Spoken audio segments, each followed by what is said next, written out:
सत श्री अकाल जी। तुसीं प्राइम मिनिस्टर टैलीविजन देख रहे हो। दोस्तों मैं हाँ स्वर्ण सिंह टैणा ते हर रोज़ की तरह ही प्रोग्राम खबर की खबर लैके हाज़र हाँ। पहली वड्डी खबर के वाली जाण तो पहला पंजाब के मौसम की हालबेनी करते हैं। लंघे कल पंजाब के मौसम सोहना सी, ना किसी पासे कणी की खबर आई है, ना ही किते तेज़ हवा की खबर आई है। तो ये गल चंगी भी है क्योंकि जिस तरीके दे नाल 2-3 दिन पहला पंजाब दे विच गड़ेमारी हुई है, जिवें कणियां पईयां, जिवें मोहले धार मींह भी कई थावां दे उत्ते वरिया, उहदे करके झोने की फसल बहुत बर्बाद हुई है। हुण इस वक्त केजरीवाल वालों ये गल कही गई है लंघे कल ट्वीट करके भी उदा तां चन्नी साहब कहने जी कि मैं आम बंदे दा मुख मंत्री हाँ, तो उन्होंने बेनती है कि साड़ी रीस भी कर लैण।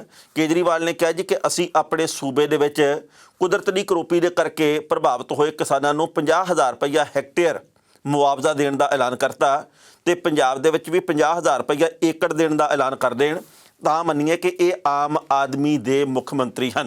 कहने का भाव है जी कि किसान इस वेले मुआवजे नूं तरस रहे हैं, मिले मुआवजा वध तो वध मिले, किसान पैरां सिर होण, घाटे दे विचों बाहर निकलण, करजे तो मुक्त होण, इहदी असीं कामना करते हैं। पर मौसम विभाग ने गल कही है कि आउंदे 24 घंटे दे विच पंजाब दा मौसम साफ रहण दी आस है। किते भी मींह कणी की खबर की कोई भविष्यवाणी नहीं की गई, पर रात के वेले एकदम ठंड वध गई है। रात के वेले पतला जिहा कंबल भी लेना पैंदा, पखे की हुण लोड़ नहीं पैंदी। हाँ, ये गल जरूर है भी डेंगू का कहर होने करके तो मच्छर तो बचा रखना बड़ा जरूरी है। पर जेकर मींह कणी होर ना आई तो भी ठंड वधी जानी है। तो मींह कणी की भविष्यवाणी है भी कोई नहीं गी हाल की घड़ी, पर उदा आले दुआले के कई सूबों के मींह की भविष्यवाणी जरूर की गई है। हुण जिहड़ी पहली वड्डी खबर है वो हैगी है किसान अंदोलन नाल संबंधित। लंघे कल यानी कि 26 तरीक नूं पूरे 11 महीने हो गए बार्डरां दे उत्ते बैठे किसानां नूं, पर उन्हां दी सार लैण वाला कोई नहीं। जिहड़े सार लैंदे आ वो सरकार दे निशाने दे उत्ते आ। सरकार ये गल कहंदी है भी जिहड़ा किसान नूं माड़ा नहीं कहंदा, जिहड़ा ये गल नहीं कहंदा भी भाई ये तां विहले बैठे हन, ये तां जी किसी दे बिठाए हुए हैं, ये तां जी फंडियां वाले हैं, वो बंदे बड़े माड़े आ उन्हां दी नज़र दे विच। मैं अगे भी ये गल कहना हुन्ना, वैसे बाकी सारे भी गल कहंदे आ भी जेकर अज सरकार की नज़र विच चंगे बनना, 2-3 गालां उठ के किसान अंदोलन नूं कड्डो, फिर दोपहरे कड्डो तो फिर रात नूं पैण लगे कड्डो, तो फिर उन्होंने ये लगता है कि ये असल दे विच सरकार की गल करने वाले, ये असल दे विच देश के चंगे बारे सोचण वाले। क्योंकि जिहड़ा किसान के हक की गल करदा, जिन्हें ये गल कही जी कि किसान अपनी थां दे उत्ते सही है तो सरकार क्यों नहीं सोचदी, तो वो इस वक्त सरकार नूं माड़ा लगन लग पैंदा। पर जिस तरीके दे नाल 11 महीनों तो सिरड़ दे नाल सड़कों के उत्ते सौ रहे किसान, उन्होंने सलाम करनी बनती है। ਜਿਹੜੇ ਕਹਿੰਦੇ ਕਹਾਉਂਦੇ फन्ने खां ये गल कहते हैं कि देखो जी ये तो इदा हैं, ये तो उदा हैं, ये तो विक गए हैं, ये तो लाई लग हैं, ये तो फंडियां वाले हैं, ये तो नक्सली हैं, ये तो माओवादी हैं, ये तो अतवादी हैं। उन्हां दे विचों कोई एक जना भी एक हफ्ते के लिए ਜਾਂ 2 ਦਿਨਾਂ ਦੇ ਲਈ सड़क के उत्ते पल्ली विछा के सौ नहीं सकता गा। ये किसान का सिरड़ी है कि उत्थे बैठे आ, झोली चक महकमा जो मर्जी कही जाए, पर सिरड़ी लोगों को सलाम करनी बनती है। किसान मजदूर एकता की बात पैनी चाहिए है। इस दरम्यान जदों इस गल की आस बनी जा रही है कि जी हुण शायद किसान मसला हल हो जाए, तुरंत इहो जिहियां खबरां आउण लग पैणगीਆਂ ਜਿਹੜੀਆਂ कि चंगे तो उल्ट है। लंघे कल सुरजीत कुमार जैनी ने जिहड़ी गल कही वो सच्ची मुच्ची अंदरे नूं चीर के रख गई है। इस तो पहला भी बीजेपी के एक हरियाणे के सीनियर आगू ने गल कही सी, वो कहना जी कि जिहड़े बार्डरां दे उत्ते बैठे किसान आ ये कोई शहीद थोड़ी आ, ये तो मरना ही सी, भावें घर दे विच मंजे ते पए मर जांदे, जो दिल का दौरा पैना ही आ। ये बार्डर ते पै गया तां की है, तो मंजे ते पए नूं तां की है, तो ये कोई शहीद शहूद है नहीं। तो हुण लंघे कल जैनी होरां ने भी ये गल कही है, वो कहने जी असल दे विच गल ये है भी ये जिहड़े किसान मौत के मूँह दे विच पए आ, इहदे लई किसान आगू जिम्मेवार है, ਇਹਦੇ ਲਈ कोई सरकार जिम्मेवार नहीं। क्योंकि किसान आगू अंदोलन ਨੂੰ समाप्ति नहीं करना चाहते, इस करके इन्हां दी मौत ਦੇ ਲਈ जिम्मेवार सिर्फ इन्हां दे आगू ही आ, होर कोई है नहींगा। पर जिस तरीके दे नाल लंघे कल दर्शन सिंह धालीवाल दीयां खबरां बहुत वड्डे पੱਧਰ ते आईयां, दर्शन सिंह रखड़ा धालीवाल दे बाबत खबरां आईयां, सुरजीत सिंह रखड़ा दे भराता ने जिहड़े, उन्हें एक बार सोचां दे विच सब नूं पता कि ये की कुछ चल रहा। बहुत वड्डे पੱਧਰ ਦੇ उत्ते बिजनेस चलदा उन्हां दा अमरीका दे विच। दर्शन सिंह धालीवाल होरां दा बहुत अमीर बंदे आ, उन्होंने पंजाबीयत का नाम उच्चा भी किया। वो आए अपने भतीजी के विआह के मौके अपनी पत्नी के नाल, पर उन्होंने एयरपोर्ट दिल्ली एयरपोर्ट तो अंदर नहीं वड़न दिता गया। उन्होंने ये गल कही गई भी जां तां तुसीं जिहड़े टेंट लाए हुए आ, जिहड़े लंगर लाए हुए आ, जिहड़े उत्थे तंबू लाए हुए आ किसान अंदोलन दे विच, वो पट के ले जाओ, तो जां फिर भाई तुसीं वापस चले जाओ, तो जेकर नहीं तुसीं साडी गल मननी तां सो शर्त रख दी गई, पर वो वापस चले गए आ। हुण इस मामले के उत्ते बहुत वड्डा मुद्दा बनिया कि की किसी नूं लंगर छकाउणा माड़ी गल है, जदों दुनिया भर दे विच सिखां दे वल्लों ਲਾਏ ਗਏ ਲੰਗਰਾਂ ਦੀ ਚਰਚਾ ਚੱਲਦੀ ਹੈ। ਗੁਰੂ ਨਾਨਕ ਸਾਹਿਬ ਜੀ ਦੇ ਵੱਲੋਂ ਜੋ ਸਾਨੂੰ ਲੰਗਰ ਦੀ ਪ੍ਰਥਾ ਦੀ ਗੱਲ ਦੱਸੀ ਗਈ ਹੈ, ਸੰਗਤ ਤੇ ਪੰਗਤ ਦੀ ਗੱਲ ਦੱਸੀ ਗਈ ਹੈ, ਲੰਗਰ ਭੁੱਖੇ ਲੋਕਾਂ ਨੂੰ ਭੋਜਨ ਛਕਾਉਣਾ ਚਾਹੀਦਾ, ਇਹਦੀ ਗੱਲ ਸਮਝਾਈ ਗਈ ਹੈ, ਤਾਂ ਫਿਰ ਉਹ ਕਿਹੜੇ ਕਾਰਨ ਹੈ ਜਿਹਦੇ ਕਰਕੇ ਲੰਗਰ ਲਾਉਣ ਵਾਲਿਆਂ ਦੇ ਵੀ ਅਸੀਂ ਵੈਰੀ ਬਣ ਗਏ ਹਾਂ। ਜੇ ਕੋਈ ਲੰਗਰ ਲਾਉਣ ਦੇ ਕਰਕੇ ਕਸੂਰਵਾਰ ਹੈ ਤੇ ਉਹਨੂੰ ਆਪਣੀ ਧਰਤੀ ਦੇ ਉੱਤੇ ਆਉਣ ਦੀ ਆਗਿਆ ਨਹੀਂ, ਤੇ ਇਸ ਤੋਂ ਮਾੜੀ ਗੱਲ ਕਿਹੜੀ ਹੋ ਸਕਦੀ ਹੈ। ਲੰਘੇ ਕੱਲ ਰਾਜਨੀਤੀ ਵੀ ਇਸ ਵੱਡੇ ਪੱਧਰ ਤੇ ਹੋਈ ਹੈ ਇਸ ਮਾਮਲੇ ਤੇ, ਪਰ ਕੱਲ ਵੱਡੇ ਬਾਦਲ ਸਾਹਿਬ ਨੇ ਵੀ ਇਸ ਮਾਮਲੇ ਦੇ ਉੱਤੇ ਮੋਦੀ ਸਰਕਾਰ ਨੂੰ ਦੋ ਟੁੱਕ ਕੁਝ ਗੱਲਾਂ ਕਹੀਆਂ। ਪਹਿਲਾਂ ਇਸ ਰਿਪੋਰਟ ਦਾ ਵੇਰਵਾ ਤੇ ਫਿਰ ਕਰਾਂਗੇ ਟਿੱਪਣੀ। ਏਅਰਪੋਰਟ ਅਥਾਰਟੀਆਂ ਦੇ ਵੱਲੋਂ ਦਰਸ਼ਨ ਸਿੰਘ ਧਾਲੀਵਾਲ ਨੂੰ ਭਾਰਤ ਦੇ ਵਿੱਚ ਦਾਖਲ ਹੋਣ ਤੋਂ ਰੋਕਣ ਮਗਰੋਂ ਵਾਪਸ ਅਮਰੀਕਾ ਭੇਜਣ ਦੀਆਂ ਰਿਪੋਰਟਾਂ ਦੇ ਉੱਤੇ ਪ੍ਰਤੀਕਿਰਿਆ ਦਿੰਦਿਆਂ 5 ਵਾਰ ਪੰਜਾਬ ਦੇ ਮੁੱਖ ਮੰਤਰੀ ਰਹੇ ਪ੍ਰਕਾਸ਼ ਸਿੰਘ ਬਾਦਲ ਨੇ ਪ੍ਰਧਾਨ ਮੰਤਰੀ ਨਰਿੰਦਰ ਤੋਮਰ ਨੂੰ ਆਖਿਆ ਕਿ ਉਹ ਨਿੱਜੀ ਤੇ ਪ੍ਰਭਾਵਸ਼ਾਲੀ ਤੌਰ ਦੇ ਉੱਤੇ ਦਖਲ ਦੇ ਕੇ ਹੋਏ ਅਨਿਆਂ ਨੂੰ ਖਤਮ ਕਰਾਉਣ। ਬਾਦਲ ਨੇ ਪ੍ਰਧਾਨ ਮੰਤਰੀ ਨੂੰ ਬੇਨਤੀ ਕੀਤੀ ਹੈ ਕਿ ਉਹ ਦਰਸ਼ਨ ਸਿੰਘ ਧਾਲੀਵਾਲ ਨੂੰ ਸਦਭਾਵਨਾ ਦੇ ਕਦਮ ਵਜੋਂ ਨਿੱਜੀ ਤੌਰ ਤੇ ਸੱਦਾ ਦੇਣ ਤਾਂ ਜੋ NRIs ਦੇ ਵਿੱਚ ਵੱਡਾ ਹਾਂ ਪੱਖੀ ਸੰਕੇਤ ਮਿਲੇ। ਸਾਬਕਾ ਮੁੱਖ ਮੰਤਰੀ ਨੇ ਖੇਤੀਬਾੜੀ ਲਈ ਏਜੰਡਾ ਵੀ ਦੱਸਿਆ, ਜਿਹਦੇ ਵਿੱਚ ਹੋਰਨਾਂ ਤੋਂ ਇਲਾਵਾ 3 ਕਾਲੇ ਕਾਨੂੰਨ ਰੱਦ ਕਰਨਾ, ਉਹਨਾਂ ਨੂੰ ਪ੍ਰਭਾਵਿਤ ਕਰਦੇ ਕਿਸੇ ਵੀ ਕਾਨੂੰਨ ਨੂੰ ਬਣਾਉਣ ਤੋਂ ਪਹਿਲਾਂ ਕਿਸਾਨਾਂ ਨੂੰ ਭਰੋਸੇ ਦੇ ਵਿੱਚ ਲੈਣਾ, ਸਰਕਾਰ ਨੂੰ ਖੇਤੀਬਾੜੀ ਨੀਤੀਆਂ ਬਾਰੇ ਸਲਾਹ ਲੈਣ ਦੇ ਬਾਬਤ ਉਹਨਾਂ ਨੇ ਕਿਹਾ। ਤੇ ਉਹਨਾਂ ਨੇ ਇਹ ਵੀ ਗੱਲ ਕਹੀ ਹੈ ਕਿ ਜਿਸ ਤਰੀਕੇ ਦੇ ਨਾਲ ਕਿਸਾਨ ਸੰਘਰਸ਼ ਦੇ ਰਾਹ ਦੇ ਉੱਤੇ ਨੇ, ਇਹਦੇ ਬਾਬਤ ਸਰਕਾਰ ਨੂੰ ਸੋਚਣਾ ਚਾਹੀਦਾ। ਇੱਥੇ ਵੀ ਦੱਸਣਾ ਬਣਦਾ ਹੈ ਕਿ 23 ਤੇ 24 ਅਕਤੂਬਰ ਦੀ ਦਰਮਿਆਨੀ ਰਾਤ ਨੂੰ IGI ਹਵਾਈ ਅੱਡੇ ਤੇ ਅਧਿਕਾਰੀਆਂ ਨੇ ਧਾਲੀਵਾਲ ਨੂੰ ਇਹ ਕਹਿ ਕੇ ਮੋੜ ਦਿੱਤਾ ਕਿ ਅਜਿਹਾ ਉਹਨਾਂ ਵੱਲੋਂ ਦਿੱਲੀ ਦੇ ਬਾਰਡਰਾਂ ਤੇ ਸੰਘਰਸ਼ ਕਰ ਰਹੇ ਕਿਸਾਨਾਂ ਲਈ ਲੰਗਰ ਲਾਉਣ ਦੀ ਸਜ਼ਾ ਵਜੋਂ ਕੀਤਾ ਜਾ ਰਿਹਾ। ਇਸ ਕਾਰਵਾਈ ਨੂੰ ਗੁਰੂ ਸਾਹਿਬਾਨ ਵੱਲੋਂ ਸ਼ੁਰੂ ਕੀਤੀ ਗਈ ਪਵਿੱਤਰ ਲੰਗਰ ਪ੍ਰਥਾ ਦਾ ਅਪਮਾਨ ਕਰਾਰ ਦਿੰਦਿਆਂ ਬਾਦਲ ਨੇ ਪ੍ਰਧਾਨ ਮੰਤਰੀ ਨੂੰ ਇਹ ਅਪੀਲ ਵੀ ਕੀਤੀ ਹੈ ਕਿ ਉਹ ਇਸ ਕਾਰਵਾਈ ਨਾਲ ਦੇਸ਼ ਦੀ ਹੋਈ ਬਦਨਾਮੀ ਲਈ ਜ਼ਿੰਮੇਵਾਰ ਅਫਸਰਾਂ ਦੇ ਖਿਲਾਫ ਸਖਤ ਕਾਰਵਾਈ ਕਰਨ। ਦਰਸ਼ਨ ਧਾਲੀਵਾਲ ਤੇ ਉਹਨਾਂ ਦੀ ਪਤਨੀ ਆਪਣੇ ਪਰਿਵਾਰ ਦੇ ਵਿੱਚ ਇੱਕ ਵਿਆਹ ਸਮਾਗਮ ਵਿੱਚ ਸ਼ਾਮਲ ਹੋਣ ਦੇ ਲਈ ਆ ਰਹੇ ਸਨ, ਪਰ ਉਹਨਾਂ ਨੂੰ ਦੱਸਿਆ ਗਿਆ ਕਿ ਉਹ ਕਿਸਾਨਾਂ ਦੀ ਹਮਾਇਤ ਕਰਨ ਜਾਂ ਦੇਸ਼ ਦੇ ਵਿੱਚ ਦਾਖਲ ਹੋਣ ਵਿੱਚੋਂ ਇੱਕ ਨੂੰ ਚੁਣ ਲੈਣ। ਉਹਨਾਂ ਨੂੰ ਇਹ ਗੱਲ ਕਹੀ ਗਈ ਕਿ ਜੇਕਰ ਉਹ ਆਪਣੇ ਘਰ ਆਉਣਾ ਚਾਹੁੰਦੇ ਨੇ ਤਾਂ ਫਿਰ ਦਿੱਲੀ ਦੇ ਬਾਰਡਰਾਂ ਦੇ ਉੱਤੇ ਸੰਘਰਸ਼ ਕਰ ਰਹੇ ਕਿਸਾਨਾਂ ਵਾਸਤੇ ਲੰਗਰ ਲਾਉਣੇ ਬੰਦ ਕਰ ਦੇਣ। ਇਸ ਖਬਰ ਦੇ ਉੱਤੇ ਟਿੱਪਣੀ ਕਰਦੇ ਦੋਸਤੋ, ਪਹਿਲੀ ਗੱਲ ਤਾਂ ਅਸੀਂ ਕਹਾਂਗੇ ਇਸ ਰਿਪੋਰਟ ਨੂੰ ਪੜ੍ਹ ਕੇ ਸੱਚੀ ਮੁੱਚੀ ਦੁੱਖ ਹੋਇਆ। ਇਹ ਦਰਸ਼ਨ ਸਿੰਘ ਧਾਲੀਵਾਲ ਦੀ ਥਾਂ ਦੇ ਉੱਤੇ ਕੋਈ ਹੋਰ ਵਿਅਕਤੀ ਵੀ ਹੁੰਦਾ, ਕੋਈ ਹੋਰ ਸੱਜਣ ਹੁੰਦਾ ਤਾਂ ਵੀ ਸਾਨੂੰ ਇੰਨਾ ਹੀ ਦੁੱਖ ਹੋਣਾ ਸੀ। ਕੋਈ ਹੋਰ ਕਸੂਰਵਾਰ ਹੋਵੇ ਬੰਦਾ, ਕਿਸੇ ਦੇ ਵਿੱਚ ਕੋਈ ਹੋਰ ਬਹੁਤ ਵੱਡਾ ਦੇਸ਼ ਦੇ ਖਿਲਾਫ ਜਾਣ ਵਾਲੀ ਗੱਲ ਹੋਵੇ, ਕੋਈ ਇਹੋ ਜਿਹਾ ਬੰਦਾ ਔਗਣ ਨਾਲ ਚੱਕੀ ਫਿਰਦਾ ਹੋਵੇ ਜਿਹਦਾ ਪ੍ਰਗਟਾਵਾ ਹੋ ਜਾਏ ਕਿ ਜੀ ਇਹ ਤਾਂ ਦੇਸ਼ ਦਾ ਨੁਕਸਾਨ ਕਰਨਾ ਚਾਹੁੰਦਾ, ਤਾਂ ਅਸੀਂ ਵੀ ਇੱਥੇ ਬੈਠ ਕੇ ਗੱਲ ਕਹੀਏ ਜੀ ਕਿ ਬਹੁਤ ਮਾੜੀ ਗੱਲ ਹੈ। ਉਹ ਬੰਦਾ ਦੇਸ਼ ਦੇ ਬਾਰੇ ਆ ਸੋਚਦਾ, ਇਸ ਬੰਦੇ ਨੂੰ ਬਿਲਕੁਲ ਨਹੀਂ ਭਾਰਤ ਦੇ ਵਿੱਚ ਆਉਣ ਦੇਣਾ ਚਾਹੀਦਾ ਜਿਹੜਾ ਕਿ ਸਾਡੇ ਦੇਸ਼ ਦੇ ਖਿਲਾਫ ਚੱਲਦਾ। ਪਰ ਇੱਕ ਬੰਦਾ ਜਿਹੜਾ ਕਿ ਭੁੱਖਾਂ ਦੇ ਲਈ ਭੋਜਨ ਦਾ ਪ੍ਰਬੰਧ ਕਰਦਾ, ਜਿਹੜਾ ਤੰਬੂ ਲਾ ਕੇ ਦਿੰਦਾ ਵੀ ਭਾਈ ਤੁਸੀਂ ਖੁੱਲ੍ਹੇ ਅਸਮਾਨ ਦੇ ਥੱਲੇ ਨਾ ਬੈਠੋ, ਜਿਹੜਾ ਉੱਥੇ ਗੁਰੂ ਸਾਹਿਬਾਨ ਦੇ ਵੱਲੋਂ ਚਲਾਏ ਗਏ ਲੰਗਰ ਨੂੰ ਅੱਗੇ ਵਧਾਉਣ ਦੀ ਗੱਲ ਕਰਦਾ, ਜਿਹੜਾ ਕਿ ਲਗਾਤਾਰ 11 ਮਹੀਨਿਆਂ ਤੋਂ ਲੰਗਰ ਲਾਉਣ ਦੇ ਵਿੱਚ ਯੋਗਦਾਨ ਪਾ ਰਿਹਾ, ਉਸ ਬੰਦੇ ਦਾ ਕਸੂਰ ਕੀ ਹੈ? ਕੀ ਕਿਸੇ ਨੂੰ ਰੋਟੀ ਖਵਾਉਣਾ ਵੀ ਕਸੂਰ ਬਣ ਗਿਆ? ਕੀ ਕਿਸੇ ਦਾ ਢਿੱਡ ਭਰਨਾ ਵੀ ਅੱਜ ਕਸੂਰ ਬਣ ਗਿਆ? ਇਹਦਾ ਮਤਲਬ ਇਹ ਹੈ ਵੀ ਕੱਲ੍ਹ ਨੂੰ ਲੰਗਰ ਵੀ ਉੱਥੇ ਲੱਗੇ ਜਿੱਥੇ ਸਰਕਾਰ ਨੂੰ ਚੰਗਾ ਲੱਗਦਾ। ਜੇ ਸਰਕਾਰ ਕਵੇ ਜੀ ਕਿ ਫਲਾਣੀ ਥਾਂ ਤੇ ਲੰਗਰ ਲਾਉਣ ਦੇ ਨਾਲ ਅਸੀਂ ਤੁਹਾਨੂੰ ਸੇਵਾਦਾਰ ਮੰਨਾਂਗੇ, ਫਿਰ ਉੱਥੇ ਲਾਓ। ਜਿੱਥੇ ਉਹਨਾਂ ਨੂੰ ਇਹ ਲੱਗਦਾ ਜੀ ਕਿ ਇੱਥੇ ਨਹੀਂ ਲਾਉਣਾ ਚਾਹੀਦਾ, ਫਿਰ ਉੱਥੇ ਬਿਲਕੁਲ ਨਾ ਲਾਓ। ਤੇ ਫਿਰ ਲੰਗਰ ਦਾ ਵੀ ਸਰਕਾਰੀਕਰਨ ਨਹੀਂ ਹੋਣਾ ਚਾਹੀਦਾ, ਇਹ ਗੱਲ ਸੱਚੀ ਹੈ। ਹੁਣ ਇਸ ਮਾਮਲੇ ਦੇ ਵਿੱਚੋਂ ਕੀ ਪ੍ਰਤੀਕਿਰਿਆ ਆਊਗੀ ਕੁਝ ਕਹਿ ਨਹੀਂ ਸਕਦੇ, ਪਰ ਦੁੱਖ ਜ਼ਰੂਰ ਹੋਇਆ। ਕੱਲ੍ਹ ਨੂੰ ਇਹ ਵੀ ਗੱਲ ਕਹੀ ਜਾ ਸਕਦੀ ਹੈ ਕਿ ਫਲਾਣਾ ਬਦਤਾ ਫੰਡਿੰਗਾਂ ਵਾਲਾ ਜੀ, ਉਹ ਫੰਡਿੰਗ ਕਰਦਾ ਰਿਹਾ। ਦੇਖੋ, ਆਪਣੇ ਭੈਣ ਭਰਾਵਾਂ ਦੇ ਲਈ ਜਿਹੜੇ ਕਿ ਕਿਸੇ ਵੀ ਕਾਰਨ ਦੇ ਕਰਕੇ ਕਿਸੇ ਵੀ ਸਰਕਾਰ ਦੇ ਖਿਲਾਫ ਸੰਘਰਸ਼ ਦੇ ਰਾਹ ਤੇ ਪਏ ਹੋਣ, ਉਹਨਾਂ ਦੀ ਮਦਦ ਕਰਨ ਵਾਲੇ ਲੋਕਾਂ ਨੂੰ ਸਲਾਮ ਕਰਨੀ ਬਣਦੀ ਹੈ। ਤੇ ਦਰਸ਼ਨ ਸਿੰਘ ਧਾਲੀਵਾਲ ਸਮੇਤ ਬਹੁਤ ਵੱਡੀ ਗਿਣਤੀ ਦੇ ਵਿੱਚ NRI ਭੈਣਾਂ ਵੀਰ ਆ ਜਿਨ੍ਹਾਂ ਨੇ ਦਿਨ ਰਾਤ ਇੱਕ ਕਰਕੇ ਜਿਹੜੇ ਡਾਲਰ ਕਮਾਏ, ਉਹਨਾਂ ਨੇ ਦਸਵੰਧ ਦੇ ਤੌਰ ਦੇ ਉੱਤੇ ਸੜਕਾਂ ਦੇ ਉੱਤੇ ਸੌਣ ਵਾਲੇ ਲੋਕਾਂ ਦੇ ਲਈ ਕਿਸੇ ਨੇ ਪੱਖੇ ਦਾ ਪ੍ਰਬੰਧ ਕੀਤਾ, ਕਿਸੇ ਨੇ ਹੀਟਰ ਦਾ ਪ੍ਰਬੰਧ ਕੀਤਾ, ਕਿਸੇ ਨੇ ਮੰਜੇ ਦਾ ਕੀਤਾ, ਕਿਸੇ ਨੇ ਲੀੜੇ ਲੱਤੇ ਦਾ ਕੀਤਾ, ਕਿਸੇ ਨੇ ਕੰਬਲ ਦਾ ਕੀਤਾ, ਕਿਸੇ ਨੇ ਰੋਟੀ ਦਾ ਕੀਤਾ, ਕਿਸੇ ਨੇ ਦਵਾਈ ਦਾ ਕੀਤਾ, ਕਿਸੇ ਨੇ ਕੋਈ ਮਸਲਾ ਹੱਲ ਕੀਤਾ। ਪਰ ਗਲਤ ਗੱਲ ਥੋੜ੍ਹੀ ਹੈ। ਸਰਕਾਰ ਦੀਆਂ ਗਲਤੀਆਂ ਇਹ ਹੈ ਕਿ ਉਹਨਾਂ ਦੇ ਗਲਤ ਫੈਸਲਿਆਂ ਦੇ ਕਰਕੇ ਸੜਕਾਂ ਦੇ ਉੱਤੇ ਸੌਣ ਲਈ ਮਜਬੂਰ ਆ ਕਿਸਾਨ। ਤੇ ਜੇਕਰ ਉੱਥੇ ਮਜਬੂਰ ਕੀਤੇ ਤੇ ਫਿਰ ਉਹਨਾਂ ਦੀ ਕਿਸੇ ਨਾ ਕਿਸੇ ਨੇ ਬਾਂਹ ਤਾਂ ਫੜਨੀ ਆ। ਤੇ ਬਾਂਹ ਫੜਨ ਵਾਲਿਆਂ ਨੂੰ ਜੇਕਰ ਅਸੀਂ ਇਸ ਤਰੀਕੇ ਦੇ ਨਾਲ ਬਾਂਹ ਨੂੰ ਵਟਾ ਚਾੜ ਕੇ ਤੇ ਤੰਗ ਪਰੇਸ਼ਾਨ ਕਰਾਂਗੇ, ਇਹ ਇੱਕ ਬਹੁਤ ਮਾੜੀ ਗੱਲ ਹੈ। ਪੰਜਾਬ ਦੇ ਸਾਬਕਾ ਮੁੱਖ ਮੰਤਰੀ ਪ੍ਰਕਾਸ਼ ਸਿੰਘ ਬਾਦਲ ਨੇ ਜੋ ਪ੍ਰਧਾਨ ਮੰਤਰੀ ਨੂੰ ਸਲਾਹ ਦਿੱਤੀ ਹੈ ਜੀ ਕਿ ਉਹਨਾਂ ਨੂੰ ਵਿਸ਼ੇਸ਼ ਤੌਰ ਤੇ ਸੱਦ ਕੇ ਤੇ ਸਦਭਾਵਨਾ ਦਾ ਸੁਨੇਹਾ ਦਿੱਤਾ ਜਾਵੇ। NRI ਭਾਈਚਾਰੇ ਦੇ ਵਿੱਚ ਇਹ ਸੁਨੇਹਾ ਜਾਵੇ ਜੀ ਕਿ ਸਰਕਾਰ ਕੇਂਦਰ ਦੀ NRI ਬਾਰੇ ਮਾੜਾ ਨਹੀਂ ਸੋਚਦੀ। ਇਹ ਬੜੀ ਵੱਡੀ ਲੋੜ ਹੈ ਕਿਉਂਕਿ ਪੰਜਾਬ ਦੇ ਵਿੱਚ ਚੋਣਾਂ ਲੜਨੀਆਂ ਚਾਹੁੰਦੇ, ਹੋਰ ਥਾਵਾਂ ਤੇ ਲੜਨੀਆਂ ਚਾਹੁੰਦੇ, ਤੇ NRI ਭੈਣਾਂ ਵੀਰਾਂ ਦਾ ਬਹੁਤ ਵੱਡਾ ਯੋਗਦਾਨ ਹੈ ਦੇਸ਼ ਦੀ ਰਾਜਨੀਤੀ ਦੇ ਵਿੱਚ ਵੀ ਤੇ ਆਰਥਿਕਤਾ ਦੇ ਵਿੱਚ ਵੀ। ਉਸ ਤੋਂ ਅਗਲੀ ਗੱਲ ਇਹ ਵੀ ਗਿਆਨੀ ਸਾਹਿਬ ਜਾਂ ਕੋਈ ਵੀ ਹੋਰ ਨੇਤਾ, ਉਹਨਾਂ ਨੂੰ ਤੋਲ ਕੇ ਬੋਲਣਾ ਚਾਹੀਦਾ। ਤੁਸੀਂ ਤਿੰਨੇ ਕਾਨੂੰਨ ਰੱਦ ਕਰਵਾ ਦਿਓ ਤੇ ਖੇਤੀਬਾੜੀ ਦੇ ਮਸਲੇ ਸਾਰੇ ਹੱਲ ਕਰਵਾ ਦਿਓ। ਜੇ ਫਿਰ ਉੱਥੇ ਕਿਸਾਨ ਬਹਿਣ ਤਾਂ ਤੁਸੀਂ ਕਸੂਰਵਾਰ ਮੰਨਿਓ, ਮੰਨਦੇ ਤੁਸੀਂ ਨਹੀਂ ਤੇ कहने ਇਹ ਆ ਵੀ ਕਿਸਾਨ ਅੰਦੋਲਨ ਦੇ ਵਿੱਚ ਕਿਸਾਨਾਂ ਨੇ ਕਿਸਾਨ ਮਾਰ ਦਿੱਤੇ ਆ, ਕਿਸਾਨ ਆਗੂਆਂ ਨੇ ਮਰਵਾ ਦਿੱਤੇ ਆ। ਇਹ ਬਹੁਤ ਮਾੜੀ ਗੱਲ ਹੈ। ਸ਼ਬਦ ਹਮੇਸ਼ਾ ਤੋਲ ਕੇ ਮੂੰਹ ਦੇ ਵਿੱਚੋਂ ਕੱਢਣੇ ਚਾਹੀਦੇ ਆ। ਲੰਘੇ ਕੱਲ੍ਹ ਮਾਣਯੋਗ ਸੁਪਰੀਮ ਕੋਰਟ ਯਾਨੀ ਕਿ ਦੇਸ਼ ਦੀ ਸਰਵ ਉੱਚ ਅਦਾਲਤ ਦੇ ਵੱਲੋਂ ਯੋਗੀ ਸਰਕਾਰ ਨੂੰ, ਯੂਪੀ ਦੀ ਸਰਕਾਰ ਨੂੰ ਝਾੜ ਪਾਈ ਗਈ ਹੈ। ਇਹ ਗੱਲ ਕਹੀ ਗਈ ਹੈ ਕਿ ਲਖੀਮਪੁਰ ਖੀਰੀ ਕਾਂਡ ਦੇ ਮਾਮਲੇ ਵਿੱਚ ਤੁਹਾਡੀ ਕਾਰਵਾਈ ਅਸੰਤੁਸ਼ਟੀ ਵਾਲੀ ਹੈ। ਤੁਹਾਡੀ ਕਾਰਵਾਈ ਦੇ ਉੱਤੇ ਸੰਤੁਸ਼ਟੀ ਨਹੀਂ, ਤਸੱਲੀਜਨਕ ਕਾਰਵਾਈ ਨਹੀਂ ਹੋ ਰਹੀ। ਤੇ ਨਾਲ ਹੀ ਇੱਕ ਬਹੁਤ ਮਹੱਤਵਪੂਰਨ ਸਵਾਲ ਕੀਤਾ ਗਿਆ ਮਾਣਯੋਗ ਜੱਜ ਸਾਹਿਬਾਨ ਦੇ ਵੱਲੋਂ ਕਿ ਉੱਥੇ ਹਜ਼ਾਰਾਂ ਦੀ ਗਿਣਤੀ ਵਿੱਚ ਕਿਸਾਨ ਸੀ, ਪਰ ਜਦੋਂ ਇਹ ਕਾਂਡ ਵਾਪਰਿਆ ਜਿਹਦੇ ਵਿੱਚ 4 ਕਿਸਾਨਾਂ ਸਮੇਤ 8 ਜਣੇ ਮੌਤ ਦੀ ਬੁੱਕਲ ਦੇ ਵਿੱਚ ਚਲੇ ਗਏ, ਉਹਦੇ ਵਿੱਚ 23 ਜਣੇ ਹੀ ਚਸ਼ਮਦੀਦ ਗਵਾਹ ਕਿਉਂ ਆ?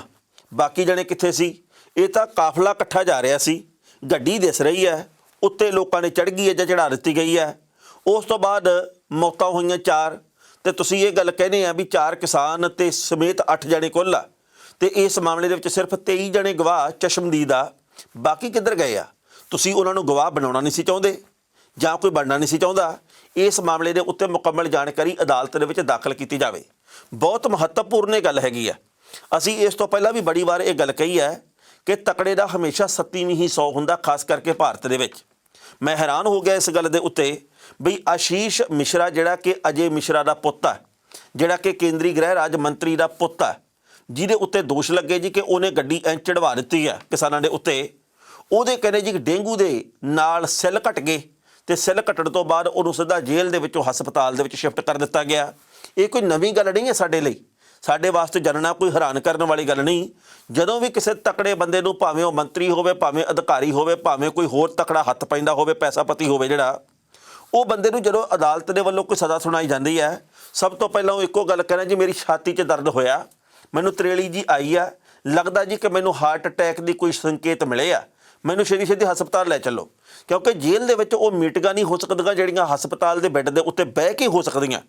ਆਪਾਂ ਜਾਣਦੇ ਕਿ ਇਸ ਤੋਂ ਪਹਿਲਾਂ ਬੜੇ ਕੇਸ ਇਹੋ ਜਿਹੇ ਆਏ, ਬਾਹਰ ਸਿਕਿਉਰਿਟੀ ਗਾਰਡ ਹੁੰਦੇ ਖੜੇ ਜਿਹੜੇ ਕਿ ਜੇਲ੍ਹ ਦੇ ਅਧਿਕਾਰੀ ਹੁੰਦੇ ਆ ਜਾਂ ਕਹਿ ਦਈਏ ਪੁਲਿਸ ਦੇ ਕਰਮਚਾਰੀ ਹੁੰਦੇ ਆ, ਤੇ ਅੰਦਰ ਮੀਟਿੰਗਾਂ ਦਾ ਸਿਲਸਿਲਾ ਜਾਰੀ ਹੁੰਦਾ। ਕੋਈ 4 ਜਣੇ ਆ ਰਹੇ ਆ, 4 ਜਾ ਰਹੇ ਆ, ਫੁੱਲਾਂ ਦੇ ਬੁੱਕੇ ਆ ਰਹੇ ਆ ਤੇ ਗੁਲਦਸਤੇ ਲੈ ਕੇ ਤੇ ਉੱਥੇ ਹੱਸ ਕੇ ਗੱਲਾਂ ਕੀਤੀਆਂ ਜਾਂਦੀਆਂ।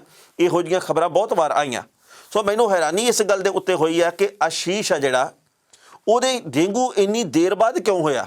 ਮੈਨੂੰ ਤਾਂ ਇਉਂ ਲੱਗਦਾ ਸੀ ਵੀ ਪਹਿਲੀ ਰਾਤ ਤੋਂ ਬਾਅਦ ਹੀ ਇਹ ਗੱਲ ਕਹਿ ਦਿੱਤੀ ਜਾਊਗੀ ਇਹਨੂੰ ਡੇਂਗੂ ਦੇ ਨਾਲ ਸਮੱਸਿਆ ਆ ਗਈ ਹੈ। ਸੋ ਉਹ ਹੁਣ ਹਸਪਤਾਲ ਦੇ ਵਿੱਚ ਹੈ, ਜੇਲ੍ਹ ਦੇ ਵਿੱਚ ਨਹੀਂ ਹੈ। ਉਹਦੇ ਸੈੱਲ ਕਾਫੀ ਦੇਰ ਘਟੇ ਰਹਿਣੇ ਆ, ਸਾਨੂੰ ਇਸ ਗੱਲ ਦੀ ਆਸ ਹੈ। ਪਹਿਲਾਂ ਇਸ ਰਿਪੋਰਟ ਦਾ ਵੇਰਵਾ ਤੇ ਫਿਰ ਕਰਾਂਗੇ ਟਿੱਪਣੀ। ਸੁਪਰੀਮ ਕੋਰਟ ਨੇ ਲਖੀਮਪੁਰ ਖੀਰੀ ਹਿੰਸਾ ਮਾਮਲੇ ਦੇ ਵਿੱਚ ਉੱਤਰ ਪ੍ਰਦੇਸ਼ ਸਰਕਾਰ ਨੂੰ ਝਾੜ ਪਾਈ ਹੈ। ਅਦਾਲਤ ਨੇ ਸੂਬਾ ਸਰਕਾਰ ਨੂੰ ਕੇਸ ਦੇ ਗਵਾਹਾਂ ਨੂੰ ਸੁਰੱਖਿਆ ਮੁਹੱਈਆ ਕਰਨ ਦਾ ਹੁਕਮ ਦਿੱਤਾ ਹੈ। 3 ਅਕਤੂਬਰ ਨੂੰ ਇੱਥੇ 4 ਕਿਸਾਨਾਂ ਸਮੇਤ ਕੁੱਲ 8 ਲੋਕਾਂ ਦੀ ਮੌਤ ਹੋ ਗਈ ਸੀ। ਯੂਪੀ ਸਰਕਾਰ ਨੇ ਲੰਘੀ ਕੱਲ੍ਹ ਜਾਂਚ ਨੂੰ ਲੈ ਕੇ ਆਪਣੀ ਦੂਜੀ ਸਟੇਟਸ ਰਿਪੋਰਟ ਦਾਖਲ ਕੀਤੀ ਹੈ। ਸੂਬਾ ਸਰਕਾਰ ਦੇ ਵੱਲੋਂ ਪੇਸ਼ ਸੀਨੀਅਰ ਵਕੀਲ ਹਰੀਸ਼ ਸਾਲਵੇ ਨੇ ਬੈਂਚ ਨੂੰ ਇਹ ਗੱਲ ਦੱਸੀ ਹੈ ਕਿ 68 ਗਵਾਹਾਂ ਦੇ ਵਿੱਚੋਂ 30 ਦੇ ਬਿਆਨ ਧਾਰਾ 164 ਦੇ ਤਹਿਤ ਦਰਜ ਕੀਤੇ ਗਏ। ਉਹਦੇ ਵਿੱਚੋਂ 23 ਚਸ਼ਮਦੀਦ ਗਵਾਹ ਹਨ। ਬੈਂਚ ਨੇ ਪੁੱਛਿਆ ਕਿ ਸੈਂਕੜੇ ਪ੍ਰਦਰਸ਼ਨਕਾਰੀਆਂ ਦੀ ਭੀੜ ਦੇ ਵਿੱਚੋਂ ਕੇਵਲ 23 ਚਸ਼ਮਦੀਦਾਂ ਦਾ ਹੀ ਪਤਾ ਲੱਗਿਆ। ਬੈਂਚ ਨੇ ਸਾਲਵੇ ਨੂੰ ਕਿਹਾ ਕਿ ਆਪਣੀ ਏਜੰਸੀ ਨੂੰ ਪੁੱਛੋ, ਦੇਖੋ 23 ਤੋਂ ਜ਼ਿਆਦਾ ਗਵਾਹ ਹਨ। ਚਸ਼ਮਦੀਦ ਗਵਾਹ ਜ਼ਿਆਦਾ ਭਰੋਸੇਯੋਗ ਨੇ, ਫਸਟ ਹੈਂਡ ਸਬੂਤ ਹੋਣਾ ਹਮੇਸ਼ਾ ਬਿਹਤਰ ਹੁੰਦਾ ਹੈ। ਇਸ ਤੇ ਹਰੀਸ਼ ਸਾਲਵੇ ਨੇ ਚੀਫ ਜਸਟਿਸ ਤੋਂ ਪੁੱਛਿਆ ਕਿ ਉਹ ਧਾਰਾ 164 ਦੇ ਤਹਿਤ ਦਰਜ ਗਵਾਹਾਂ ਦੇ ਕੁਝ ਬਿਆਨ ਸੀਲਬੰਦ ਲਿਫਾਫੇ ਦੇ ਵਿੱਚ ਦਿਖਾ ਸਕਦੇ ਨੇ। ਸਾਲਵੇ ਨੇ ਰਿਪੋਰਟ ਦੇ ਵਿੱਚ ਇਹ ਵੀ ਗੱਲ ਕਹੀ ਹੈ ਕਿ ਲੋਕਾਂ ਨੂੰ ਸਬੂਤ ਦੇਣ ਦੇ ਲਈ ਅੱਗੇ ਆਉਣ ਵਾਸਤੇ ਇਸ਼ਤਿਹਾਰ ਦਿੱਤਾ ਗਿਆ ਤੇ ਕਈ ਡਿਜੀਟਲ ਵੀਡੀਓ ਸਬੂਤ ਵੀ ਬਰਾਮਦ ਕੀਤੇ ਗਏ ਨੇ। ਚੀਫ ਜਸਟਿਸ NV ਰਮੰਨਾ ਤੇ ਜਸਟਿਸ ਸੂਰਿਆ ਕਾਂਤ ਤੇ ਹੇਮਾ ਕੋਹਲੀ ਦੀ ਬੈਂਚ ਨੇ ਯੂਪੀ ਪੁਲਿਸ ਨੂੰ ਹੁਕਮ ਦਿੱਤਾ ਕਿ ਚਸ਼ਮਦੀਦਾਂ ਦੇ ਬਿਆਨਾਂ ਦੀ ਰਿਕਾਰਡਿੰਗ ਨਿਆਂਇਕ ਮੈਜਿਸਟ੍ਰੇਟ ਦੇ ਸਾਹਮਣੇ ਛੇਤੀ ਪੇਸ਼ ਕੀਤੀ ਜਾਵੇ। ਨਾਲ ਹੀ ਵੀਡੀਓ ਸਬੂਤਾਂ ਦੀ ਫੋਰੈਂਸਿਕ ਰਿਪੋਰਟ ਦੇ ਵਿੱਚ ਤੇਜ਼ੀ ਲਿਆਂਦੀ ਜਾਵੇ। ਕੋਰਟ ਨੇ ਕਿਹਾ ਕਿ CRPC ਦੀ ਧਾਰਾ 164 ਦੇ ਤਹਿਤ ਨਿਆਂਇਕ ਮੈਜਿਸਟ੍ਰੇਟ ਵੱਲੋਂ ਗਵਾਹਾਂ ਦੇ ਬਿਆਨ ਦਰਜ ਕੀਤੇ ਜਾਣ। ਜੇ ਮੈਜਿਸਟ੍ਰੇਟ ਦੀ ਗੈਰ ਮੌਜੂਦਗੀ ਦੇ ਕਾਰਨ ਗਵਾਹਾਂ ਦੇ ਬਿਆਨ ਦਰਜ ਕਰਨ ਦੇ ਵਿੱਚ ਕੋਈ ਮੁਸ਼ਕਲ ਆਉਂਦੀ ਹੈ ਤਾਂ ਜ਼ਿਲ੍ਹਾ ਜੱਜ ਨੂੰ ਇਹ ਯਕੀਨੀ ਬਣਾਓ ਕਿ ਨੇੜਲੇ ਮੈਜਿਸਟ੍ਰੇਟ ਵੱਲੋਂ ਬਿਆਨ ਦਰਜ ਕੀਤੇ ਜਾਣਗੇ। ਇਸ ਤੋਂ ਇਲਾਵਾ ਪੱਤਰਕਾਰ ਦੀ ਹੱਤਿਆ ਮਾਮਲੇ ਦੇ ਵਿੱਚ ਰਿਪੋਰਟ ਦਾਖਲ ਕਰਨ ਦਾ ਵੀ ਕੱਲ੍ਹ ਹੁਕਮ ਦਿੱਤਾ ਗਿਆ। ਇੱਥੇ ਵੀ ਦੱਸਣਾ ਬਣਦਾ ਕਿ SIT ਨੇ 2 ਪ੍ਰਦਰਸ਼ਨਕਾਰੀਆਂ ਨੂੰ ਵੀ ਇਸ ਮਾਮਲੇ ਦੇ ਵਿੱਚ ਗ੍ਰਿਫਤਾਰ ਕੀਤਾ ਹੈ। ਇਸ ਖਬਰ ਦੇ ਉੱਤੇ ਟਿੱਪਣੀ ਕਰਨ ਦਾ ਦੋਸਤੋ ਪਹਿਲੀ ਗੱਲ ਤਾਂ ਅਸੀਂ ਕਹਾਂਗੇ, ਜਿਵੇਂ ਮੁੱਢ ਦੇ ਵਿੱਚ ਕਿਹਾ ਕਿ ਤਕੜੇ ਦਾ ਹਮੇਸ਼ਾ 37ਵੀਂ ਹੀ 100 ਹੁੰਦਾ ਹੈ। ਦੁੱਖ ਤੇ ਹੈਰਾਨੀ ਦੀ ਗੱਲ ਇਹ ਹੈ ਕਿ ਭਾਰਤ ਦੇ ਵਿੱਚ ਲੋਕ ਭਾਵੇਂ ਤਰਲੇ ਕੱਢ ਕੇ ਜਹਾਨੋਂ ਕੂਚ ਕਰ ਜਾਣ, ਪਰ ਮੰਤਰੀ ਆਪਦੀ ਕੁਰਸੀ ਛੱਡ ਕੇ ਰਾਜ਼ੀ ਨਹੀਂ। ਬਾਹਰਲੇ ਮੁਲਕਾਂ ਦੇ ਵਿੱਚ ਤੇ ਭਾਰਤ ਦੇ ਵਿੱਚ ਇਹੀ ਜ਼ਮੀਨ ਅਸਮਾਨ ਦਾ ਅੰਤਰ ਹੈ। ਬਾਹਰਲੇ ਮੁਲਕ ਦੇ ਵਿੱਚ ਕਿਸੇ ਮੰਤਰੀ ਦੇ ਉੱਤੇ ਭਾਵੇਂ ਕੋਈ ਝੂਠਾ ਮੂਠਾ ਦੋਸ਼ ਹੀ ਲੱਗ ਜੇ ਜਿਹੜਾ ਕਿ ਕਦੇ ਸਾਬਤ ਨਾ ਹੋਵੇ, ਪਰ ਜਿੰਨੀ ਦੇਰ ਤੱਕ ਉਹ ਸਾਬਤ ਨਹੀਂ ਹੁੰਦਾ, ਬੰਦਾ ਸਿਰਫ ਦੋਸ਼ ਦੇ ਆਧਾਰ ਦੇ ਉੱਤੇ ਮਾਮੂਲੀ ਜਿਹਾ ਦੋਸ਼ੀ ਹੁੰਦਾ, ਕਿਸੇ ਇੱਕ ਜਣੇ ਦੇ ਵੱਲੋਂ ਲਾਇਆ ਗਿਆ, ਉਹ ਆਪਦੀ ਕੁਰਸੀ ਨੂੰ ਛੱਡ ਦਿੰਦਾ, ਕਹਿ ਦਿੰਦਾ ਪਹਿਲਾਂ ਇਹਦੀ ਨਿਰਪੱਖ ਤਰੀਕੇ ਨਾਲ ਪੜਤਾਲ ਹੋ ਜੇ ਮੈਨੂੰ ਕਲੀਨ ਚਿੱਟ ਮਿਲ ਜਾਂਦੀ ਹੈ ਮੈਂ ਇਸ ਕੁਰਸੀ ਤੇ ਬਹਿ ਜਾਊਂਗਾ। ਉਹ ਆਪ ਹੀ ਸੋਚਦੇ ਆ ਵੀ ਕਿਤੇ ਇਹ ਪ੍ਰਭਾਵ ਨਾ ਜਾਵੇ ਕਿ ਮੈਂ ਇਸ ਕੁਰਸੀ ਤੇ ਬੈਠੇ ਨੇ ਪੜਤਾਲ ਨੂੰ ਪ੍ਰਭਾਵਿਤ ਕੀਤਾ। ਪਰ ਭਾਰਤ ਦੇ ਵਿੱਚ ਤੁਸੀਂ ਨੱਕ ਰਗੜ ਕੇ ਅੱਡੀਆਂ ਘਸੜ ਕੇ ਮਰ ਜਾਓ, ਕੋਈ ਫਰਕ ਨਹੀਂ ਪੈਂਦਾਗਾ। ਇੱਥੇ ਕੇਂਦਰੀ ਗ੍ਰਹਿ ਰਾਜ ਮੰਤਰੀ ਦੇ ਅਸਤੀਫੇ ਦੀ ਮੰਗ ਵੱਡੀਆਂ ਰੈਲੀਆਂ ਕਰਕੇ ਕੀਤੀ ਗਈ ਹੈ, ਮਹਾਪੰਚਾਇਤਾਂ ਦੇ ਵਿੱਚ ਕੀਤੀ ਗਈ ਹੈ, ਪਰ ਉਹ ਲੋਕ ਇਹ ਸੋਚਦੇ ਵੀ ਕੁਰਸੀ ਦੇ ਲਈ ਅਸੀਂ ਜੰਮੇ ਆ, ਸਾਡੀ ਕੁਰਸੀ ਹੈ, ਸਾਡੀ ਕੁਰਸੀ ਦੇ ਉੱਤੇ ਹੋਰ ਕੋਈ ਕਿਵੇਂ ਬਹਿ ਜੇ। ਬਚਾਉਣ ਵਾਲੇ ਵੀ ਉਹੋ ਜਿਹੇ ਆ, ਜਿਹੋ ਜੀ ਕੋਕੋ ਉਹੋ ਜਿਹੇ ਬੱਚੇ ਆ। ਕਹਿਣ ਦਾ ਭਾਵ ਇਹ ਹੈ ਕਿ ਜਦੋਂ ਗ੍ਰਹਿ ਰਾਜ ਮੰਤਰੀ ਵਰਗੇ ਲੋਕ ਆਪਣੀ ਕੁਰਸੀ ਨੂੰ ਨਾ ਛੱਡਣਾ ਚਾਹੁੰਦੇ ਹੋਣ ਤਾਂ ਫਿਰ ਆਪਾਂ ਸਮਝ ਸਕਦੇ ਵੀ ਦੇਸ਼ ਕਿਹੜੇ ਪਾਸੇ ਨੂੰ ਜਾ ਰਿਹਾ। ਚਾਹੀਦਾ ਇਹ ਸੀ ਵੀ ਉਹ ਕਹਿੰਦੇ ਕਿ ਜਿੰਨੀ ਦੇਰ ਤੱਕ ਪੜਤਾਲ ਚੱਲਦੀ ਹੈ ਮੈਂ ਕੁਰਸੀ ਛੱਡੀ, ਮੇਰੇ ਲਈ ਦੇਸ਼ ਦੇ ਨਾਗਰਿਕ ਪਹਿਲ ਆ, ਮੈਂ ਨਾਗਰਿਕਾਂ ਨੂੰ ਨਹੀਂ ਛੱਡ ਸਕਦਾ। ਕਿਸਾਨੀ ਦੀ ਗੱਲ ਨਾ ਕਰਨ, ਚਲੋ ਮੰਨ ਗਏ ਵੀ ਬੀਜੇਪੀ ਦੇ ਵਿੱਚ ਹੋਣ ਕਰਕੇ ਕਿਸਾਨੀ ਦੀ ਗੱਲ ਨਹੀਂ ਕਰ ਸਕਦੇ, ਦੇਸ਼ ਦੇ ਨਾਗਰਿਕਾਂ ਦੀ ਸੁਰੱਖਿਆ ਦੀ ਗੱਲ ਹੈ ਜਿਹੜੀ, ਉਹਨੂੰ ਧਿਆਨ ਦੇ ਵਿੱਚ ਲੈ ਕੇ ਉਹਨਾਂ ਨੂੰ ਕੁਰਸੀ ਤੋਂ ਕਿਨਾਰਾ ਕਰ ਲੈਣਾ ਚਾਹੀਦਾ ਸੀ। ਪਰ ਸਾਡੇ ਦੇਸ਼ ਦੇ ਨੇਤਾ ਇਹ ਇਕੱਲੇ ਨਹੀਂ, ਬਹੁਤ ਸਾਰੇ ਹੋਰ ਵੀ ਹੈ ਜਿਹੜੇ ਚਾਹੁੰਦੇ ਕਿ ਜਦੋਂ ਅਸੀਂ ਜਹਾਨੋਂ ਤੁਰ ਗਏ ਸਾਡੀ ਕੁਰਸੀ ਵੀ ਨਾਲ ਹੀ ਫੂਕ ਦਿੱਤੀ ਜਾਵੇ, ਸਾਡੀ ਕੁਰਸੀ ਦੇ ਉੱਤੇ ਕੋਈ ਹੋਰ ਬਹਿਣਾ ਨਹੀਂ ਚਾਹੀਦਾ। ਲੰਘੇ ਕੱਲ੍ਹ ਅਰੂਸਾ ਆਲਮ ਦੇ ਵੱਲੋਂ ਉਹਨਾਂ ਲੋਕਾਂ ਨੂੰ ਦੋ ਟੁੱਕ ਗੱਲ ਕਹੀ ਗਈ ਹੈ ਜਿਹੜੇ ਲੋਕ ਇਹ ਗੱਲ ਕਹਿੰਦੇ ਕਿ ਉਹ ISI ਦੀ ਏਜੰਟ ਹੈ। ਦੋ ਟੁੱਕ ਗੱਲ ਇਹ ਹੈ ਜੀ ਕਿ ਮੈਂ ਹੁਣ ਭਾਰਤ ਦੇ ਵਿੱਚ ਕਦੇ ਵੀ ਨਹੀਂ ਆਉਣਾ। ਦੂਜੀ ਗੱਲ ਇਹ ਕਹੀ ਗਈ ਹੈ ਕਿ ਜਿਹੜੇ ਲੋਕ ਮੇਰੇ ਖਿਲਾਫ ਬੋਲਦੇ ਆ ਉਹ ਇਸ ਵੇਲੇ ਲੱਕੜ ਬੱਗੇ ਆ। ਲੱਕੜ ਬੱਗੇ ਦਾ ਮਤਲਬ ਆਪਾਂ ਸਮਝਦੇ ਹੀ ਹਾਂ। ਉਹਦਾ ਇਹ ਕਹਿਣਾ ਜੀ ਕਿ ਜਿਸ ਤਰੀਕੇ ਦੇ ਨਾਲ ਕੈਪਟਨ ਅਮਰਿੰਦਰ ਸਿੰਘ ਦੇ ਪਹਿਲਾਂ ਅੱਗੇ ਪਿੱਛੇ ਚਾਪਲੂਸੀ ਕਰਦੇ ਫਿਰਦੇ ਸੀ, ਪਰ ਹੁਣ ਜਦੋਂ ਸਮਾਂ ਬਦਲਿਆ ਤੇ ਸ਼ਿਕਾਰੀ ਦਾ ਖੁਦ ਸ਼ਿਕਾਰ ਹੋਇਆ ਤੇ ਇਹ ਮਾਸ ਚੂੰਡਣ ਵਾਸਤੇ ਲੱਕੜ ਬੱਗੇ ਆ ਗਏ ਆ। ਤੇ ਨਾਲ ਹੀ ਇਹ ਗੱਲ ਕਹੀ ਹੈ ਜੀ ਕਿ ਮੈਂ ਇਹਨਾਂ ਨੂੰ ਅਦਾਲਤ ਦੇ ਵਿੱਚ ਘੜੀਸੂੰਗੀ। ਪਤਾ ਨਹੀਂ ਘੜੀਸ ਸਕਣਾ ਕਿ ਨਹੀਂ ਸਕਣਾ, ਇਹ ਤਾਂ ਬਾਅਦ ਦੀ ਗੱਲ ਹੈ। ਪਰ ਅਰੂਸਾ ਆਲਮ ਨੇ ਇਹ ਗੱਲ ਕਹੀ ਹੈ ਕਿ ਕਾਂਗਰਸ ਨਿਵਾਣ ਛੋ ਗਈ ਹੈ, ਮਰਿਆਦਾ ਤੋਂ ਸਖਣੀ ਗੱਲ ਕਰਦੀ ਹੈ, ਰਿਸ਼ਤਿਆਂ ਦੇ ਵਿੱਚ ਇਹ ਲਗਾਤਾਰ ਇੱਕ ਦੂਜੇ ਦੇ ਵਿੱਚ ਦਖਲਅੰਦਾਜ਼ੀ ਕਰਦੇ ਆ। ਇਹਨਾਂ ਨੂੰ ਇਹੋ ਜਿਹੇ ਸ਼ਬਦ ਸ਼ੋਭਦੇ ਨਹੀਂ ਜਿਹੜੇ ਕਿ ਮੂੰਹ ਦੇ ਵਿੱਚੋਂ ਕੱਢੇ ਜਾ ਰਹੇ ਆ। ਪਹਿਲਾਂ ਇਸ ਰਿਪੋਰਟ ਦਾ ਵੇਰਵਾ ਸਾਂਝਾ ਕਰਦੇ ਹਾਂ ਤੇ ਫਿਰ ਕਰਾਂਗੇ ਟਿੱਪਣੀ। ਪੰਜਾਬ ਦੀ ਰਾਜਨੀਤੀ ਦੇ ਵਿੱਚ ਪਿਛਲੇ ਕੁਝ ਦਿਨਾਂ ਤੋਂ ਕੇਂਦਰ ਬਿੰਦੂ ਰਹੀ ਅਰੂਸਾ ਆਲਮ ਦਾ ਦਰਦ ਛਲਕਿਆ। ਉਸ ਦਾ ਕਹਿਣਾ ਕਿ ਉਹ ਬੇਹੱਦ ਪਰੇਸ਼ਾਨ ਹੈ ਕਿ ਉਸ ਨੂੰ ਪੰਜਾਬ ਦੀ ਰਾਜਨੀਤੀ ਵਿੱਚ ਚੱਲ ਰਹੀ ਖਿੱਚੋਤਾਣ ਦੇ ਵਿੱਚ ਬਦਨਾਮ ਕੀਤਾ ਜਾ ਰਿਹਾ। ਉਸ ਦਾ ਕਹਿਣਾ ਕਿ ਉਹ ਹੁਣ ਕਦੇ ਵੀ ਭਾਰਤ ਨਹੀਂ ਆਉਣਾ ਚਾਹੇਗੀ। ਉਸ ਦਾ ਕਹਿਣਾ ਕਿ ਉਹ ਲਗਾਤਾਰ ਵੱਖ-ਵੱਖ ਲੋਕਾਂ ਦੇ ਬਿਆਨ ਸੁਣ ਕੇ ਅੱਕ ਗਈ ਹੈ ਤੇ ਇਹ ਲੋਕ ਜੋ ਕਿ ਲਗਾਤਾਰ ਅਵਾ-ਤਵਾ ਬੋਲਦੇ ਨੇ ਉਹ ਦਿਵਾਲੀਆ ਹੋ ਚੁੱਕੇ ਨੇ ਤੇ ਇਸ ਤਰ੍ਹਾਂ ਦੀ ਘਟੀਆ ਰਾਜਨੀਤੀ ਦੇ ਉੱਤੇ ਉਤਰ ਆਏ ਨੇ। ਉਹ ਪਿਛਲੇ 16 ਸਾਲ ਤੋਂ ਭਾਰਤ ਦੇ ਵਿੱਚ ਆ ਜਾ ਰਹੀ ਹੈ। ਉਹਦੇ ਕੋਲ ਇੰਟਰਨੈਸ਼ਨਲ ਵੀਜ਼ਾ ਹੁੰਦਾ ਹੈ ਤੇ ਉਹ ਸਾਰੀਆਂ ਏਜੰਸੀਆਂ ਤੋਂ ਕਲੀਅਰੈਂਸ ਲੈ ਕੇ ਆਉਂਦੀ ਸੀ। ਗ੍ਰਹਿ ਮੰਤਰੀ ਵੱਲੋਂ ਦਿੱਤੇ ਗਏ ਬਿਆਨ ਤੋਂ ਉਹ ਬੇਹੱਦ ਖਫਾ ਹੈ। ਉਹਨੇ ਇਹ ਵੀ ਖੁਲਾਸਾ ਕੀਤਾ ਕਿ ਜਦੋਂ ਉਸ ਦਾ ਨਾਂ ਕੈਪਟਨ ਅਮਰਿੰਦਰ ਸਿੰਘ ਦੇ ਨਾਲ ਜੋੜਿਆ ਜਾ ਰਿਹਾ ਸੀ ਤੇ ਉਸ ਦੇ ਸਬੰਧ ਗਲਤ ਤਰੀਕੇ ਦੇ ਨਾਲ ਪੇਸ਼ ਕੀਤੇ ਜਾ ਰਹੇ ਸਨ, ਤਦ ਉਹਦੇ ਵੱਲੋਂ ਹੀ ਭਾਰਤ ਦੇ ਦੂਜੇ ਨੇਤਾਵਾਂ ਦੇ ਨਾਲ ਆਪਣੀਆਂ ਫੋਟੋ ਭੇਜੀਆਂ ਜਾਂਦੀਆਂ ਸਨ। ਉਸ ਦਾ ਕਹਿਣਾ ਕਿ ਕੈਪਟਨ ਅਮਰਿੰਦਰ ਸਿੰਘ ਵਰਗਾ ਜੈਂਟਲਮੈਨ ਪੰਜਾਬ ਦੀ ਰਾਜਨੀਤੀ ਦੇ ਵਿੱਚ ਕੋਈ ਨਹੀਂ। ਉਸ ਨੇ ਕਿਹਾ ਕਿ ਮੈਂ ਸਭ ਨੂੰ ਪੁੱਛਣਾ ਚਾਹੁੰਦੀ ਹਾਂ ਕਿ ਕੀ ਤੁਹਾਨੂੰ ਲੱਗਦਾ ਕਿ UPA ਤੇ NDA ਦੋਵੇਂ ਸਰਕਾਰਾਂ ਕਿਸੇ ISI ਏਜੰਟ ਨੂੰ ਵੀਜ਼ਾ ਦੇ ਸਕਦੀਆਂ ਨੇ। ਉਸ ਨੇ ਇਹ ਵੀ ਗੱਲ ਕਹੀ ਹੈ ਕਿ ਕੁਝ ਸਮਝਦਾਰੀ ਦਾ ਕੰਮ ਕਰਕੇ ਹੀ ਗੱਲ ਆਪਣੇ ਮੂੰਹ ਦੇ ਵਿੱਚੋਂ ਕੱਢਣੀ ਚਾਹੀਦੀ ਹੈ। ਇਸ ਖਬਰ ਦੇ ਉੱਤੇ ਟਿੱਪਣੀ ਕਰਨ ਲਈ ਦੋਸਤੋ ਪਹਿਲੀ ਗੱਲ ਤਾਂ ਅਸੀਂ ਕਹਾਂਗੇ, ਜਿਸ ਤਰੀਕੇ ਦੇ ਨਾਲ ਅਰੂਸਾ ਆਲਮ ਨੇ ਆਪਦਾ ਗੁਬਾਰ ਕੱਢਿਆ, ਜਿਸ ਤਰੀਕੇ ਦੇ ਨਾਲ ISI ਦਾ ਏਜੰਟ ਕਹਿਣ ਵਾਲੇ ਲੋਕਾਂ ਦੇ ਉੱਤੇ ਸਵਾਲ ਕੀਤੇ ਆ, ਇਹਦੇ ਬਾਬਤ ਤਾਂ ਕਰਕੇ ਥੋੜ੍ਹੀ ਜਿਹੀ ਸਹਿਮਤੀ ਬਣਾਉਣੀ ਪੈਂਦੀ ਹੈ ਕਿਉਂਕਿ ਨਿੱਜੀ ਮਸਲੇ ਆ। ਪੰਜਾਬ ਦੀ ਰਾਜਨੀਤੀ ਦੇ ਵਿੱਚ ਮੁੱਦੇ ਹੋਰ ਜਿਹੜੇ ਕਿ ਹੱਲ ਕਰਨੇ ਚਾਹੀਦੇ ਆ ਉਹਦੀ ਗੱਲ ਨਹੀਂ ਹੁੰਦੀ ਤੇ ਗੱਲ ਉਸ ਮੁੱਦੇ ਦੀ ਹੁੰਦੀ ਜਿਹੜਾ ਮੁੱਦਾ ਹੀ ਨਹੀਂ। ਉਹ ਦੋ ਜਣਿਆਂ ਦਾ ਰਿਸ਼ਤਾ, ਉਹ ਕਿਹੋ ਜਿਹਾ ਰਿਸ਼ਤਾ, ਕਿਵੇਂ ਰਹਿੰਦੇ ਆ, ਕਿਉਂ ਰਹਿੰਦੇ ਆ, ਇਹਦੇ ਤੋਂ ਕੀ ਲੈਣਾ। ਪੰਜਾਬ ਦੇ ਲੋਕਾਂ ਨੇ ਮਸਲੇ ਕੈਪਟਨ ਸਾਹਿਬ ਨੇ ਹੱਲ ਨਹੀਂ ਕੀਤੇ, ਇਸ ਕਰਕੇ ਸ਼ਰੀਕ ਭਾਰੂ ਪਏ ਤੇ ਪਰੇ ਕਰਤੇ। ਤੇ ਹੁਣ ਜਿਨ੍ਹਾਂ ਦੇ ਕੋਲੇ ਜ਼ਿੰਮੇਵਾਰੀ ਉਹ ਮਸਲੇ ਹੱਲ ਕਰ ਦੇਣ ਤੇ ਨਾ ਲੋਕਾਂ ਨੇ ਅਰੂਸਾ ਚੇਤੇ ਰੱਖਣੀ ਤੇ ਨਾ ਕੋਈ ਹੋਰ ਰੱਖਣੇ। ਤੇ ਬਹੁਤ ਵੱਡੇ ਲੋਕ ਆਏ ਆ ਇਸ ਧਰਤੀ ਦੇ ਉੱਤੇ ਤੇ ਲੋਕ ਉਹਨਾਂ ਨੂੰ ਵੀ ਭੁੱਲ ਗਏ ਤੇ ਅਰੂਸਾ ਆਲਮ ਦਾ ਮੁੱਦਾ ਬਣਾਉਣ ਦੀ ਜ਼ਰੂਰਤ ਵੀ ਕੀ ਆ। ਅਰੂਸਾ ਆਲਮ ਨੇ ਜਿਹੜੀਆਂ ਗੱਲਾਂ ਕਹੀਆਂ ਉਹਦੇ ਮਨ ਦਾ ਇੱਕ ਵਲਵਲਾ ਵੀ ਆ, ਉਹਦੀ ਭੜਾਸ ਵੀ ਹੈ। ਆਉਂਦੇ ਸਮੇਂ ਦੇ ਵਿੱਚ ਲੱਗਦਾ ਇਹ ਹੈ ਕਿ ਪੰਜਾਬ ਦੀ ਰਾਜਨੀਤੀ ਮੁੱਦਿਆਂ ਤੋਂ ਸਖਣੀ ਹੋ ਕੇ ਨਿੱਜੀ ਤੌਰ ਦੇ ਉੱਤੇ ਇੱਕ ਦੂਜੇ ਦੇ ਉੱਤੇ ਚਿੱਕੜ ਸੁੱਟਣ ਦੇ ਉੱਤੇ ਕੇਂਦਰਿਤ ਹੋ ਜਾਣੀ ਆ। ਕੈਪਟਨ ਅਮਰਿੰਦਰ ਸਿੰਘ ਪਤਾ ਲੱਗਾ ਕਿ ਅੱਜ ਭਲਕ ਦੇ ਵਿੱਚ ਨਵੀਂ ਪਾਰਟੀ ਦਾ ਐਲਾਨ ਕਰ ਸਕਦੇ ਆ। ਪੰਜਾਬ ਦੀ ਰਾਜਨੀਤੀ ਦੇ ਵਿੱਚ ਤਿੱਖੀ ਸਰਗਰਮੀ ਤੇ ਇੱਕ ਦੂਜੇ ਦੇ ਉੱਤੇ ਦੂਸ਼ਣਬਾਜ਼ੀ ਦੇਖਣ ਨੂੰ ਮਿਲੂਗੀ। ਖਬਰਾਂ ਦੇ ਉੱਤੇ ਵਿਚਾਰ ਚਰਚਾ ਹੋਰ ਵੀ ਹੋ ਸਕਦੀ ਸੀ, ਪਰ ਜੋ ਵਕਤ ਦੀ ਘਾਟੇ ਰੁਕਣ ਦਾ ਇਸ਼ਾਰਾ ਕਰ ਰਹੀ ਹੈ। ਕੱਲ੍ਹ ਨੂੰ ਇਸੇ ਵੇਲੇ ਖਬਰ ਦੀ ਖਬਰ ਲੈ ਕੇ ਫਿਰ ਹਾਜ਼ਰ ਹੋਵਾਂਗੇ। ਉਦੋਂ ਤੱਕ ਲਈ ਦਿਓ ਆਗਿਆ। ਬਹੁਤ ਬਹੁਤ ਮਿਹਰਬਾਨੀ।